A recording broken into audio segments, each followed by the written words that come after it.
A woman flagged down a stranger, screaming that a man was holding her hostage. Minutes later, police were chasing a car at 90 miles per hour. But what they didn't know, there was never a kidnapper. It all started in Santa Fe, New Mexico. A terrified woman approached a driver, begging him to call the police. She claimed a man was inside her car, armed with a knife, refusing to let her go. Moments later, that same car sped off, and officers were dispatched immediately.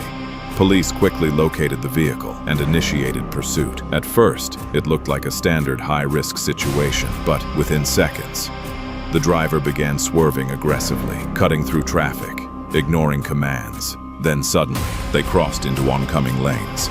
At nearly 90 miles per hour, what started as a rescue mission turned into pure chaos. Officers scrambled to block traffic, trying to prevent a catastrophe, but it was already too late. The suspect vehicle collided violently, triggering a devastating crash. Multiple units were hit. Civilians were caught in the impact, and within seconds, the entire scene turned into a disaster zone.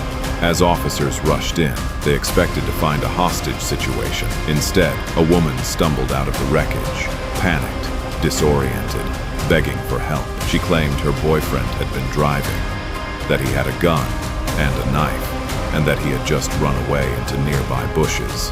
But something didn't feel right. Officers at the scene noticed something strange. No one saw a second person leave the vehicle. Not a single officer, not a single witness. Still, they treated it as real. They set up a perimeter, called in K-9 units, even deployed a helicopter. Because if she was telling the truth, there was an armed suspect on the loose. But as the minutes passed, her story began to unravel. Details didn't match, timelines shifted, and evidence started telling a different story. Inside the vehicle, there were no signs of another person. No fingerprints, no physical evidence, nothing.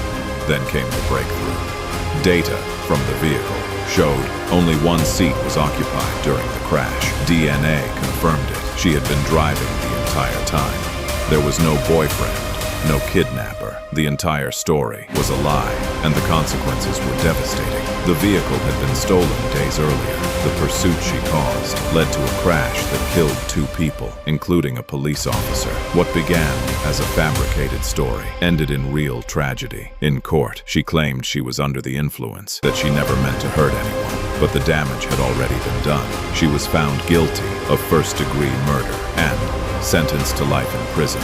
A false cry for help turned into a deadly chain of events, and a reminder that one lie can destroy lives forever.